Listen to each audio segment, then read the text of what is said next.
প্যালেস্টাইনিদের প্রতি সংহতি জানানোর উদ্দেশ্যে বিএনপি আয়োজিত 12টি শহরে যে মিছিল কর্মসূচি তারই অংশ হিসাবে সিলেট মহানগর কর্তৃক আয়োজিত আজকের এই বিশাল সমসাময়িক কালের সব থেকে বড় সমাবেশটি মিছিলের আজকের মিছিল শেষের সমাবেশের সভাপতি জনাব রেজাউল হাসান ফয়জলুদ্দিন, এখানে উপস্থিত আমাদের বিভাগীয় সহসাংগঠনিক সম্পাদক মিফতা সিদ্দিকী, আমাদের মহানগরের সাধারণ সম্পাদক জনাব এমদাদ হোসেন চৌধুরী এবং জেলার সাধারণ সম্পাদক এমরান হোসেন চৌধুরী সহ আমাদের দলের বিভিন্ন সারির নেতৃবৃন্দ, অঙ্গ সংগঠনের নেতৃবৃন্দ এবং সিলেটবাসী, আসসালামু আলাইকুম।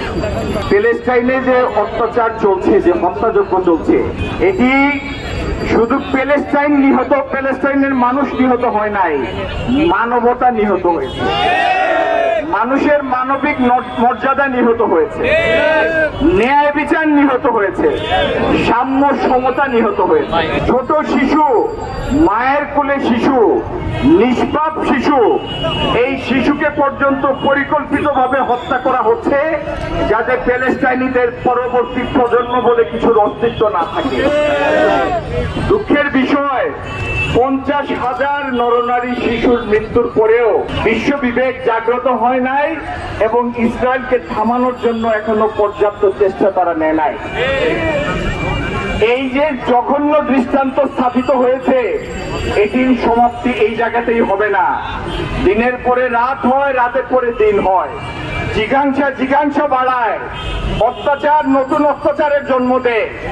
আজকে যেই ছোট্ট শিশু যে পরিবারের সদস্য দেখছে, তার পরিবারের 6 সদস্যের মধ্যে 5 জন নিহত হয়েছে বোমায়, সে কিন্তু প্রতিশোধ স্পৃহা নিয়ে বেড়ে উঠবে এবং এর পরিণাম এই পৃথিবী এবং দখলদাররা একদিন না একদিন ভোগ করবেই। বিশ্বের সকল শান্তিকামী, কল্যাণকামী রাষ্ট্রের কাছে আমাদের আবেদন, এখনো সময় আছে। পৃথিবীকে এই জঘন্য দৃষ্টান্তের হাত থেকে এখনো রক্ষা করুন।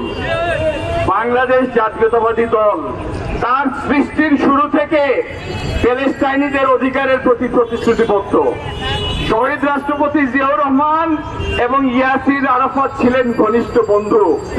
শহীদ রাষ্ট্রপতি জিয়াউর রহমানের উপরে অর্গানাইজেশন অফ ইসলামিক কনফারেন্স মাত্র 3 সদস্যের আল কুদস কমিটি করেছিল জেরুজালেম মুক্ত করার জন্য। সেই সারা মুসলিম বিশ্বের 3 জন আস্থাভাজন নেতার একজন ছিলেন শহীদ রাষ্ট্রপতি জিয়াউর রহমান। শহীদ রাষ্ট্রপতি জিয়াউর রহমানের নেতৃত্বে সৃষ্ট এই দল এখনো তার সেই আদর্শ অনুসরণ করে এসছে। যতদিন পর্যন্ত প্যালেস্টাইন স্বাধীন না হয় এবং জাতিসংঘের প্রস্তাব অনুযায়ী 2 রাষ্ট্রভিত্তিক সমাধানে আমরা না পৌঁছাই, ততদিন পর্যন্ত বিশ্বের প্রতিটি ফোরামে, প্রতিটি বহুজাতিক ফোরামে বাংলাদেশের পক্ষ থেকে যখনই বিএনপি রাষ্ট্রীয় দায়িত্ব পাবে, সোচ্চার থাকবে প্যালেস্টাইনিদের দাবি আদায়ের জন্য। যেমন আজকে বিএনপির ভারপ্রাপ্ত চেয়ারম্যান জনাব তারেক রহমানের নির্দেশে বাংলাদেশের 12টি বৃহৎ শহরে আমরা রাস্তায় নেমেছি।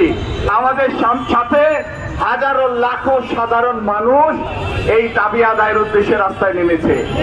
আমাদের এই বার্তা পৌঁছে যাবে বিশ্বের প্রতিটি শহরে, প্রতিটি ক্ষমতার কেন্দ্রে, যে 17 কোটি মানুষের বাংলাদেশ ফিলিস্তিনিদের পক্ষে একাত্ম। আল্লাহ ইনশাল্লাহ সহায় হবেন ফিলিস্তিনের। আমরা ফিলিস্তিনিদের আত্মনিয়ন্ত্রণ অধিকার এবং স্বাধীন সার্বভৌম ফিলিস্তিন দেখবো ইনশাল্লাহ অদূর ভবিষ্যতে। আল্লাহ আমাদের সহায় হন, আল্লাহ ফিলিস্তিনিদের সহায় হন, আল্লাহ বিশ্ব শান্তির সহায় হন, সাহায্য করুন। ধন্যবাদ সবাইকে। আসসালামু আলাইকুম।